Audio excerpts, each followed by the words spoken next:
क्योंकि Daniel victory जब Australia की टीम वर्ल्ड कप जीती थी उस समय वो भी सपोर्ट स्टाफ में थे और दोनों के बीच में अच्छी खासी बातचीत है। बहरहाल जेराल गॉर्जिया इस ओवर की तीसरी गेंद करने के लिए आते हुए right arm over the wicket, सामने तैयार है बल्लेबाज। छोटी गेंद लेग स्टंप पर, गेंद को पुल कर दिया था हेनरिच क्लासेन ने डीप स्क्वायर के क्षेत्र में।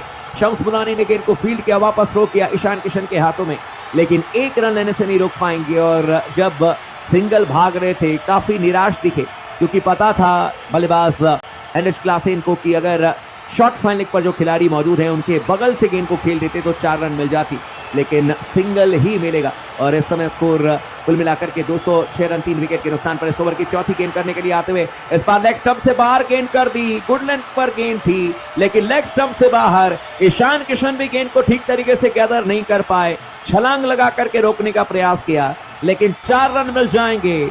और इस चौके के साथ ही हैदराबाद की टीम का स्कोर 211 रन 3 विकेट के नुकसान पर। खराब गेंदबाजी जेराल गॉर्जिया के द्वारा और महंगे साबित हो रहे हैं। अगर बल्ले से 4 रन जाएं तो ठीक है, लेकिन अगर आप इस तरीके से गेंदबाजी करेंगे तो फिर बड़ी मुश्किल हो जाती है। और अब इस ओवर की तीसरी गेंद, हालांकि चौथी गेंद करने के लिए आएंगे जेराल गॉर्जिया की ये गेंद, इस बार फुलर रन की गेंद थी ऑफ स्टंप पर और इस गेंद को बल्लेबाज ने खेल दिया था सीधे लॉन्ग ऑफ के क्षेत्र में, जब तक कि गेंद को फील्ड किया जाएगा। हालांकि मिड ऑफ के क्षेत्र में हार्दिक पांड्या खुद ही मौजूद थे, गेंद को फील्ड किया, वापस रो किया जेराल गॉर्जिया के हाथों में। 1 रन लेने में सफल हो जाएंगे बल्लेबाज एडन मार्करम और वो पहुंच गए हैं 33 रनों पर। 22 गेंदों का इन्होंने सामना किया है, जबकि हैदराबाद की टीम का स्कोर 212 रन इस समय 3 विकेट के नुकसान पर 15.4 ओवर के बाद में। इस ओवर की 5वीं गेंद करने के लिए आते हुए जेराल गॉर्जिया गेंदबाजी करेंगे। इस बार यॉर्कर लेंथ की गेंद थी मिडिल और लेग स्टंप पर, बल्लेबाज ने गेंद को फ्लिक कर दिया था, सीधे गेंद जा रही है डीप स्क्वायर के क्षेत्र में और गेंद को फील्ड कर दिया जाएगा शम्स मुलानी के द्वारा, वापस रो किया जाएगा ईशान किशन के हाथों में। 1 रन लेने से नहीं रोक पाएंगे बल्लेबाज को। अच्छी गेंद थी इस बार जेराल गॉर्जिया की, लेकिन 1 रन के साथ ही स्कोर 213 रन 3 विकेट के नुकसान पर। 13.45 इस समय करंट रन रेट चलता हुआ हैदराबाद की टीम का, और अलग ही लेवल पर हैदराबाद की टीम बैटिंग कर रही है। 269 रन हैदराबाद की टीम बनाती हुई नजर आएगी। इस ओवर की आखिरी गेंद करने के लिए आते हुए जेराल गॉर्जिया बल्लेबाजी करने के लिए तैयार है। एडन मार्करम इस बार छोटी गेंद लेग स्टंप पर और इस गेंद को पुल कर दिया था, हवा में गेंद को खेल दिया था। एक टप्पे के बाद शम्स मुलानी ने गेंद को फील्ड किया, वापस ईशान किशन के हाथों में गेंद को थ्रो किया, लेकिन 1 रन लेने से नहीं रोक पाएंगे।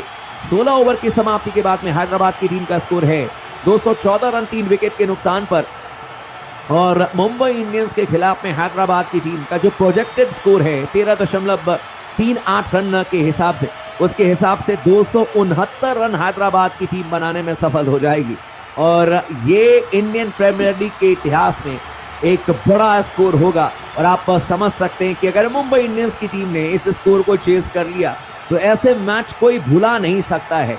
लेकिन इस तमाम गेंदबाजी लाइनअप को अगर आप आंकड़े देखें, जो स्क्रीन पर भी आप इस समय देख सकते हैं, मफाका 3 ओवर में 48 रन देकर के गए हैं, 16 की इनकी इकॉनमी। हार्दिक पांड्या ने 4 ओवर में 46 रन दिए हैं, लगभग 11.5 की इनकी इकॉनमी है।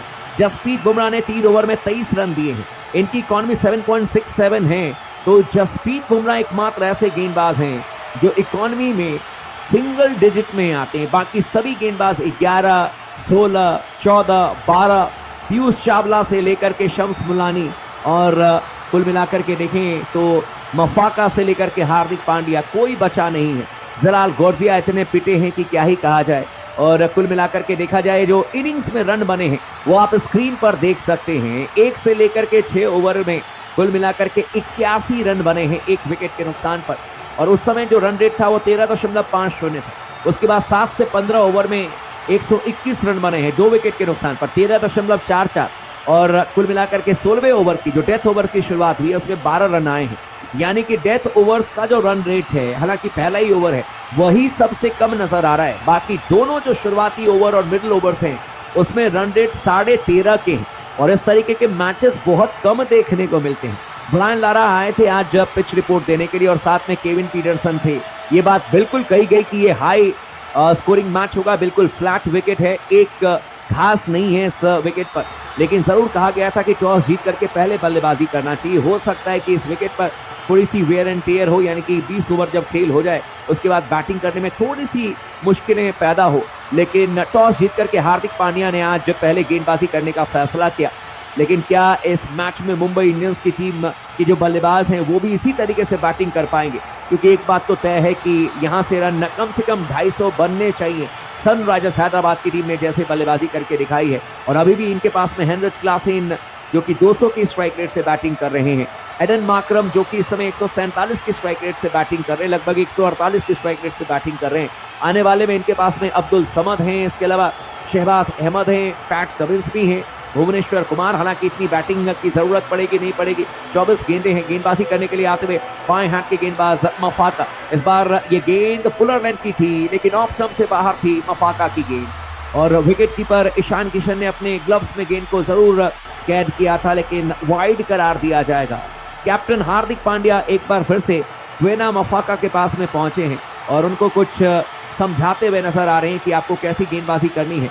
लेकिन कई बार जो पहले भी हमने चर्चा किया, और जब गेंदबाज पिटने लग जाता है तो वो बस एक ही चीज समझता है कि जल्द से जल्द ओवर चला जाए उसका, और इसमें और बुरी तरीके से पिटाई होती है।